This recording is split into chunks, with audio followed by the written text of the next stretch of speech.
Hello दोस्तों, स्वागत है आप सभी का उत्कर्ष के नर्सिंग एंट्रेंस एग्जाम के इस यूट्यूब चैनल पर। मेरा नाम है डॉक्टर हिमांशु। आप सभी का तहे दिल से हार्दिक स्वागत और अभिनंदन करता हूं। आशा करता हूं आप सभी लोग स्वस्थ होंगे, मस्त होंगे, अपने अपने घरों में शानदार तरीके से तैयारी और रिवीजन भी कर रहे होंगे। और जो बच्चे RUHS की काउंसलिंग करवा रहे हैं उन सभी को अपना मन पसंदीदा कॉलेज मिल गया होगा। और यदि अभी तक भी आपको मन पसंदीदा कॉलेज नहीं मिला है तो दोस्तों एक और मौका है आप सभी के लिए। जी हाँ दोस्तों, आज हम उसी मौके की बात करने के लिए आए हैं। आइए जानते हैं दोस्तों आज हमें किन किन चीज़ों का ध्यान रखना है और आज की तारीख क्यों इंपॉर्टेंट है।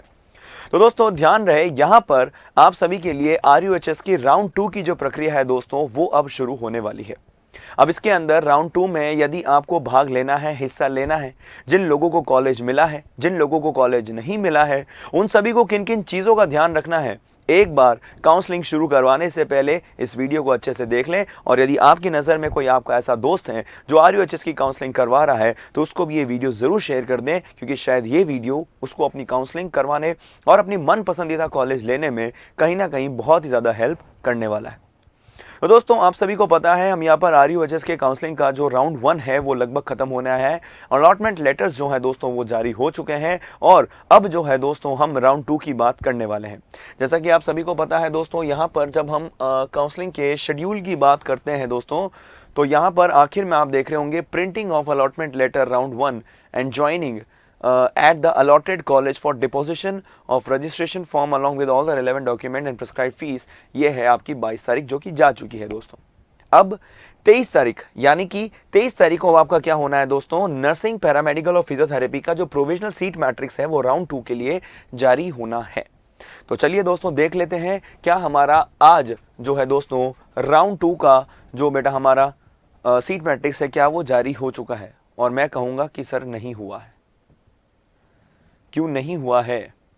क्योंकि यहाँ पर अभी तक भी लिखा हुआ रहा है provisional seat matrix for round 1। तो यानी कि राउंड 2 का अभी तक जो है बेटा सीट मैट्रिक्स जारी नहीं हुआ है। परंतु अगर आप राउंड 2 की चॉइस फिलिंग करते हैं तो उससे पहले मैं आप सभी को यही कहना चाहूँगा कि सीट मैट्रिक्स भरने से पहले आपकी चॉइस फिलिंग करने से पहले आप सभी को अपनी सीट मैट्रिक्स जो है वो अच्छे से एक बार चेक कर लेनी है, यहाँ पर देख लेना है और उसके बाद ही जो है दोस्तों आपको अपनी चॉइस फिलिंग करनी है। अब बात आती है कि सर हम क्या राउंड 2 की काउंसलिंग करवा सकते हैं, क्या हमें बार बार रजिस्ट्रेशन करवाना पड़ेगा और क्या जो है बेटा फिर से हमें चॉइस फिलिंग करनी पड़ेगी? जी हाँ, तो देखिए दोस्तों रजिस्ट्रेशन आपको करवाने की जरूरत नहीं है। जैसे कि आप सभी को पता है कि जब राउंड 1 का रजिस्ट्रेशन हुआ था तब एक बार ही रजिस्ट्रेशन हुआ, तो दोबारा अब रजिस्ट्रेशन आपका नहीं होगा। अब जिन लोगों ने उस 2 दिन के अंतराल में रजिस्ट्रेशन करवा लिया था अब केवल वही जो है बेटा राउंड 2 की काउंसलिंग के लिए अपना आवेदन दे सकते हैं। सबसे पहले जो है दोस्तों यहाँ पर यदि हम देखते हैं आपको जाना कहाँ पड़ेगा, तो आपको बेटा इसी वेबसाइट का सहारा लेना पड़ेगा। यहाँ पर RUHS CUET 2025 के लिए अभी भी काउंसलिंग राउंड 1 की ही चर्चा हो रही है। देखते हैं दोस्तों हमारा राउंड 2 का प्रोसेस कब शुरू होने वाला है। तो यहाँ पर नर्सिंग पैरामेडिकल के लिए deposition of counselling fee 550 rupee online at the RUHS website for multiple faculty courses. Only candidates who could not deposit earlier और willing to opt for more faculty courses. यानी कि देखिए पहले अगर आपने सिर्फ नर्सिंग के लिए अगर अपना आवेदन दिया था और अब अगर आप BPT और दूसरे जो पैरामेडिकल जो है कोर्सेज के लिए भी अगर आप आवेदन देना चाहते हैं तो उसके लिए जो है बेटा आपको 550 रुपीज़ जो है इस बार डिपॉजिट करने पड़ेंगे। उसके बाद में दोस्तों जो आपकी चॉइस फिलिंग है, ये चॉइस फिलिंग भी जो है बेटा ये आपकी शुरू होने वाली है 24 तारीख को। तो देखिए दोस्तों चॉइस फिलिंग से पहले इस वीडियो को देखना बहुत ज़रूरी है, क्योंकि ये कहीं ना कहीं वीडियो आपको चॉइस फिलिंग में भी मदद करने वाला है।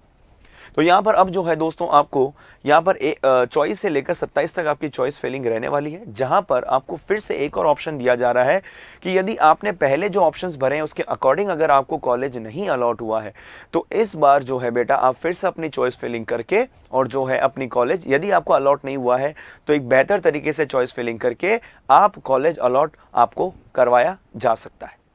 परंतु अगर आपको राउंड 1 में कॉलेज अलॉट हो चुका है और अगर आप उसको अपग्रेड करवाना चाहते हैं तो क्या हम चॉइस फिलिंग कर सकते हैं? जी हाँ दोस्तों, आप फिर से चॉइस फिलिंग कर सकते हैं। अब ये चॉइस फिलिंग किस तरीके से होनी चाहिए ये आप सभी पर डिपेंड करता है।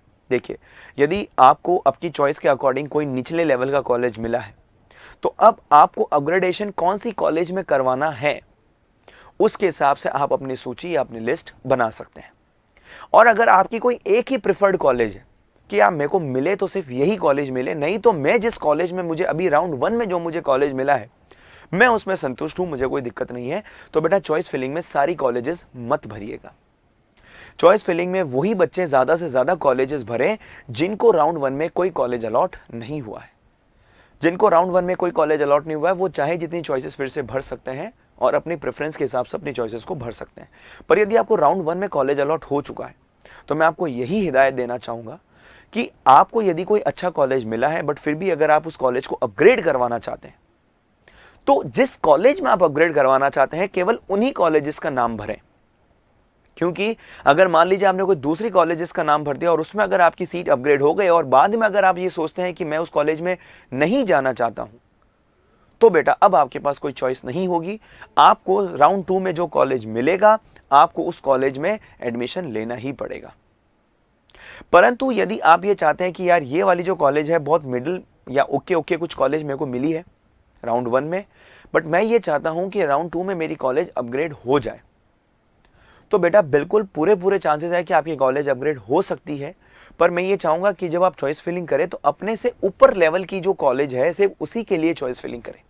सारी कॉलेजेस जिनको राउंड 1 में कॉलेज मिल चुकी है और बेहतर कॉलेज में जाना चाहते हैं वो सारी कॉलेजेस की चॉइस फिलिंग ना करें, क्योंकि जब राउंड 2 में आपको कॉलेज मिल जाएगा तो उसमें भी आपको रिपोर्टिंग ज्वाइनिंग करनी पड़ेगी और वो आपकी आखिरी कॉलेज रहेगी जहां पर आपको अपनी बीएससी नर्सिंग या कोई भी कोर्सेज जिसके लिए आपने आवेदन दिया है उसके लिए वहां पर आपको कोर्स की तैयारी करनी पड़ेगी।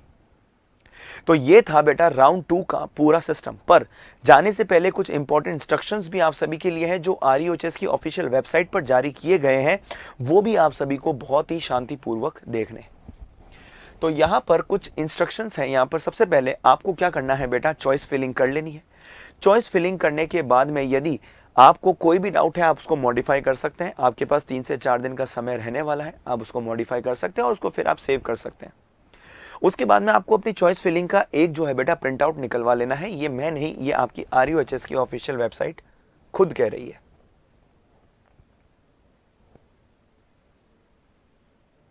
चलिए ठीक है,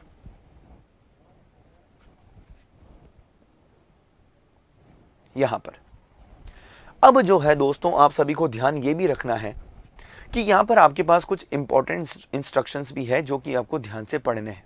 देखो बेटा, पहला पॉइंट कहता है each candidate shall join the allotted college and course within the time as mentioned in the allotment letter issued online. There is no provision of extended of joining date. यानी कि 22 तारीख तक आपकी joining date थी। यदि आपको round 1 में कोई कॉलेज मिला है और आपने जो है डेट अगर कॉलेज ज्वाइन नहीं किया है तो बेटा आप प्रॉब्लम में आ सकते हैं। आपको अलॉटमेंट लेटर जब जारी हुआ है उसमें जो आपकी ज्वाइनिंग डेट है उसके अकॉर्डिंग आपको कॉलेज के अंदर रिपोर्टिंग करनी है, ज्वाइनिंग करनी है। ठीक है, the allotment shall be cancelled if the allotted candidate do not join the allotted college. आपका अलॉटमेंट जो है बेटा वो कैंसिल हो सकता है यदि आप ज्वाइनिंग नहीं देते हैं और यदि आपके डॉक्यूमेंट्स में या फीस में कोई भी तरीके की प्रॉब्लम परेशानी यदि होती है। अब यहां पर इंपॉर्टेंट राउंड 2 के कॉलेज यदि आपको काउंसलिंग करवानी है तो उसके लिए आपके लिए इंपॉर्टेंट क्या क्या चीजें हैं जरा ध्यान देंगे। Round 1 allotted and not joined, not reported candidate will not be eligible for participation in round 2। यानी कि यदि आपको राउंड 1 में अलॉट कोई कॉलेज हुआ है और अगर आपने उसमें रिपोर्टिंग नहीं करवाई है, ज्वाइनिंग नहीं करवाई है तो आप राउंड 2 में हिस्सा नहीं ले सकते। अगला है round 1 allotted and joined candidates will be considered for upgradation। यानी कि यदि आपने राउंड 1 में आपको कोई कॉलेज अलॉट हुआ है और चाहे नहीं भी हुआ है, ठीक है ना, आपको अगर कॉलेज अलॉट हुआ है तो आप अपग्रेडेशन करवा सकते हैं, आप उसके लिए एलिजिबल है। आपको फिर से चॉइस फिलिंग करनी पड़ेगी, उसमें कोई भी तरीके की दिक्कत नहीं होने वाली और उसके बाद में आप अपग्रेडेशन करवा सकते हैं। But the candidates not holding any seat at the end of round 2 will be eligible for participation in round 3 for all faculty courses. यानी कि बात यह है कि यदि आपको राउंड 1 और राउंड 2 दोनों में कोई भी कॉलेज नहीं मिला है, दोनों में कोई भी कॉलेज नहीं मिला है तो आप राउंड 3 के लिए भी एलिजिबल है। परंतु यदि आपको राउंड 2 के एंड तक कोई कॉलेज जो है बेटा अलॉट हो चुका है तो बेटा आप सभी को एक चीज का ध्यान रखना है और वो ये है कि यदि आपको कॉलेज अलॉट हो चुका है तो आपको उसको ज्वाइन करना ही पड़ेगा बेटा। इसलिए मैं चाहता हूं कि राउंड 2 की जो चॉइस फिलिंग है वो बहुत ही आप सूझबूझ और अच्छी तरीके से जो है बेटा उसकी चॉइस फिलिंग करें। जो कॉलेज आपको चाहिए बेटा उसी को आप जो है बेटा प्रेफरेंस के हिसाब से रखें। उल जुलूल चॉइस फिलिंग ना करें, क्योंकि बेटा ये आपकी पूरे साल की मेहनत है और इस आखिरी डिसीजन पर आकर आपको रिग्रेट नहीं करना है। अब स्पेशली ये उन बच्चों के लिए फ़ायदा है जिनको राउंड 1 में कोई कॉलेज नहीं मिला और जिनके नंबर जो है 60 से 70 के बीच में है। राउंड 2 में उनको कॉलेजेस मिलने की संभावना बहुत ज़्यादा है। तो स्पेशली वो बच्चे जिनका जो है बेटा नंबर 60 से 70 के बीच में है या 70 से ज़्यादा है, उन लोगों को इस बार राउंड 2 में बहुत ही सतर्कता और अच्छी तरीके से यदि आप चॉइस फिलिंग करते हैं तो पूरे चांसेस है बेटा आपको कॉलेज मिलने के। और यदि किसी के 70 से कम है, 60 से कम नंबर है, तो बेटा अगर उनको राउंड 2 में कॉलेज नहीं मिलता है तो आपको राउंड 3 तक का इंतज़ार करना पड़ेगा। तो एक बात देख लेते हैं फटाफट से। तो यहाँ पर बेटा आप सभी को 1 तारीख को जो है राउंड 2 का अलॉटमेंट लेटर भी मिल जाएगा और 2 से 6 के बीच में आपको जो है रिपोर्टिंग और ज्वाइनिंग करवानी पड़ेगी। रिपोर्टिंग और ज्वाइनिंग आप नहीं करवाएंगे तब तक जो है बेटा आपको अपना कॉलेज में एडमिशन नहीं होगा। तय समय तय तिथि के बीच में ही आपको रिपोर्टिंग करवानी ज़रूरी है, आवश्यक है।